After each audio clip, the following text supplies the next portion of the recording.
Hey everybody, welcome back. It's the Gospel Twins. Here with the first lesson. We wanted to talk about the spiritual world, which is heaven, and the physical world, which is earth. So me and Keish here just came up with a couple steps on how to discern and know the difference between the two worlds.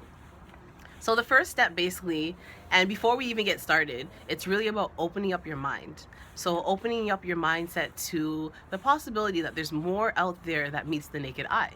An example of this would be like people who might believe in Horoscopes, yeah, or if you believe in fates or a higher power, destiny, things like that. Mm-hmm. Typical terms that we hear thrown around here and there, but they all pretty much sum up to one thing, which is there is a spiritual world that we can't physically see. Exactly. And what me and Keisha are going to be doing is incorporating the Bible into these lessons so that you can see what we're referencing and where it's coming from exactly. So I just want to reference Colossians 1:16, which states that for him, which is God, we're all things created that are in heaven and that are also in earth. And this also incorporates visible and invisible. So this script right there is basically talking about how in the physical world, there are things that are going to be invisible that we don't know of. But it's about opening up our minds and realizing that there are things out there, for example, angels. Not everyone can see them, however, they are still there. And they do exist for sure, guys. 100%. And then I just want to touch on the point that all things were created by him, and this him is our Lord God, Jesus Christ. So all things were created by him in order to let us know that there are things out there that are watching out for us, for angels, and then there are also other things. For example, demons. So our naked eyes might not see these things, but it's important for us to open up our mindset and know that they are real. For example, witchcraft. Some people might not believe in voodoo. However, if you go to Africa or you go to India or even China, they'll tell you a whole different story. Yep. So first step of knowing the difference between the physical and the spiritual world is knowing that there are things that we cannot always see, but they are real. So the second thing that we wanted to let you guys know about that incorporates this theory is that when you get a gut feeling, we've all had them, we've all experienced them. It's basically your inner self saying, hey, I'm here, like I'm trying to get your attention, basically. So for example, a positive way of a gut feeling is when you have a gut feeling that something exciting is going to happen or something good is going to happen in your life, and you just feel like, oh, I know today's going to be a good day. And then all of a sudden you find $5. That is like your gut feeling, which is your conscience, which is the part of your body that the spiritual world can access. So for example, your angels, the Holy Spirit, Jesus, they'll all talk to your conscience, which in turn talks to you, or your ego, which is like your mind. Because we've all had that scenario where our conscience tells us something, for example, something bad, where you get a gut feeling, don't go down that alleyway. You just have a feeling like, I know I shouldn't go down that alleyway. And you fight it, like, oh, my house is just right there, like I'll be okay. And then you go down the alleyway and something happens. We've all experienced it. That's your conscience trying to speak to you and discern something that's good and that's bad. So basically, the scripture that relates to that is Romans 9 verses 1. So it says, I say the truth in Christ, I lie not. My conscience also bearing me witness in the Holy Ghost. So the first part of that scripture is basically saying, I am the truth in Christ. So you don't lie, because anybody who is of Christ, we don't lie, we're righteous, and we try to live that life where, you know, you're doing good and you're upholding the commandments and you're not doing anything evil. The second part of that verse where it says, my conscience bears me witness, is like referring to your conscience in a third person. So you know that it's a separate entity that actually can bear witness, and with the Holy Ghost and through the Holy Ghost, it speaks to you and it helps you. Exactly. I definitely think it's important to mesh in how the physical and the spiritual world, for Keisha's example, is within us as well. So that's a perfect example of how they mesh together within our bodies, within our flesh, through our conscience, which is our spirit, connecting with the Holy Spirit, which is God's spirit.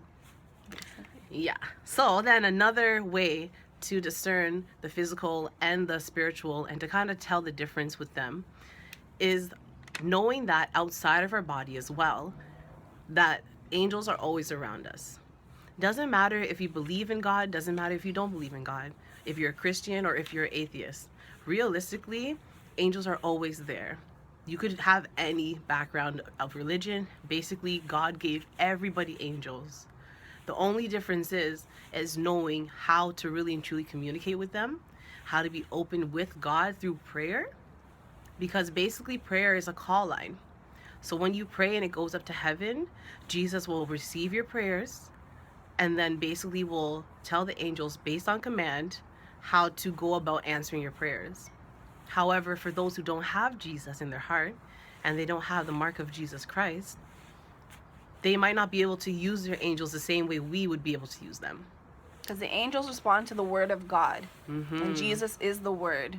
So therefore, if you say anything or you quote anything from the Bible, anything that Jesus has said to us and how we should follow him and how we should act, the angels will see that and see Christ in you and realize, oh, okay, I recognize this person, so now I can help them because I know them.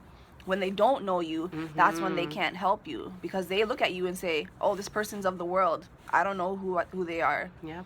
But when they look at you and see Christ, they say, okay, this is a citizen of heaven. So now I know who it is and I can help them and I can listen to them and communicate with them because they're open to receiving me.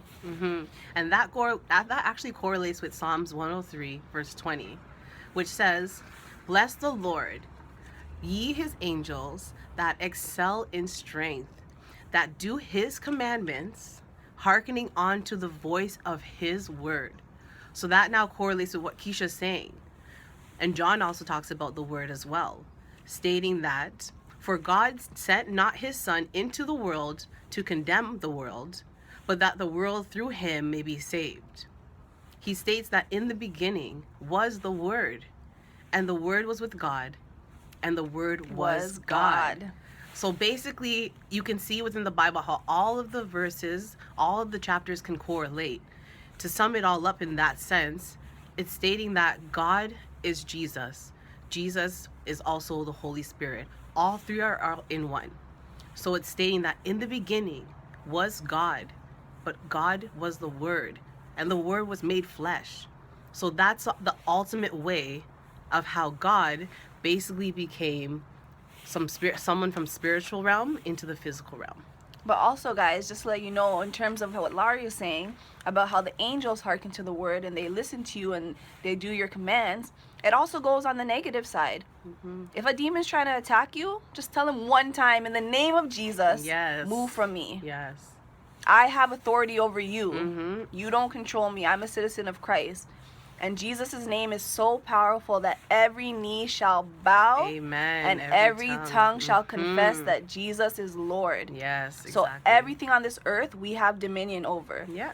Genesis 1:26 states, Laurie, my girl, pull up the verse, please. Pull it up, pull it up, pull it up. So Genesis 1:26, and God said, "Let us make man in our image, after our likeness, and let them have dominion over the fish of the sea, and over the fowl of the air, which are the birds, and over the cattle, and over all the earth, over everything that creepeth and crawleth upon the earth." Snakes, spiders, so down all to those the creepy bugs, things. from the fish in the sea to the birds in the sky, we have dominion because we are Christ-like. We are made in Exactly. God's image, therefore we have dominion. So don't forget that, guys. When the devil tries to attack you, just say, "In the name of Jesus." The minute they hear Jesus, they disintegrate.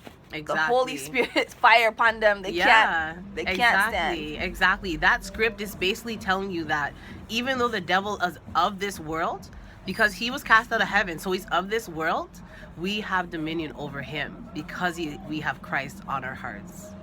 So we just wanted to express that to you guys, how to discern the spiritual from the physical, and opening up your minds, talking to God. If you don't know Jesus, we offer you to come forward, send us a message if you want to know him a little more, and say a prayer. Let him know that you love him and you want to get to know him more and to accept him into his heart. And just one last note, guys, how to kind of conclude the whole teaching.